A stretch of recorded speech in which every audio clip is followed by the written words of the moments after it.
In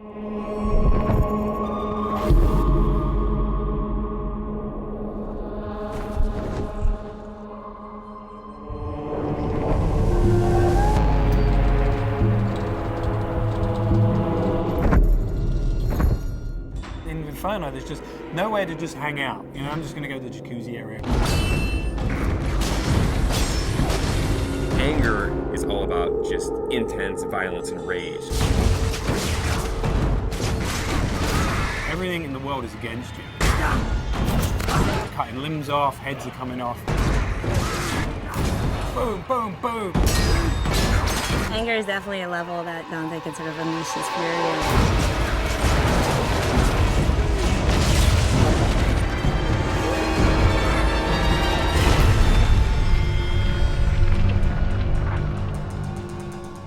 Second-to-second gameplay experiences is really where Dante's Inferno pays off. We have a combination of a multiple set of weapons. We've got Death Sight, which is your big, powerful melee weapon. We've got the Holy Cross that shoots holy magic, and it's a range attack, it's a stun attack. You can do a lot of things with that.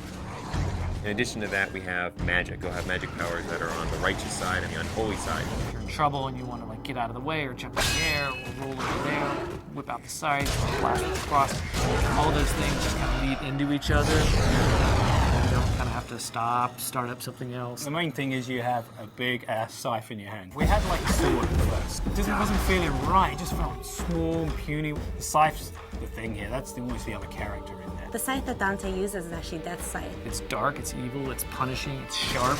There's actually a lot of different modes you could go in. It could kind of have this sort of straight spear-like mode. It also has what we call sort of the collapse mode, where it's more like a scythe that's just on his wrist. At the beginning, we're all trying to find different things. We actually bought a scythe, you know, farmers, monthly, whatever. So we bought this scythe. As soon as we got the scythe, it's got little handles like, no, this ain't gonna work. Sometimes you'll come into work and like you'll go to the kitchen and get coffee and there's just like some guy over there like with a broomstick and looking at himself in the mirror like doing this or going. So not only punishing everyone with that scythe, the other part of the combat is you've got a cross as well. The cross primarily is about stunning, pushing back, holding off enemies to buy yourself time. You know, it never really touches anyone physically. It's more about the power that emanates from it. It's a little bit more about crowd control. I kind of liken it to sort of like the Force in Star Wars. It's really used as a great way to either set up a combo or a way to hold them in place while you then beat the shit out of them with the scythe. We really leave it open to the player whether they want to go sort of all in on the holy powers, whether they want to go all in on the scythe powers, or do a mix of both. There's kind of a reason that Dante's got these two weapons, kind of yin and yang, you know, they're dualistic. And that plays out in not just the combat, but in the story as well. That's the whole personality of Dante's Inferno. The most important thing to us was making sure that the combat felt awesome. One of the big things that we wanted to do in Dante's Inferno was really have the game run at 60 frames per second. 60 feels free, it feels fluid. 30 feels like you're drunk.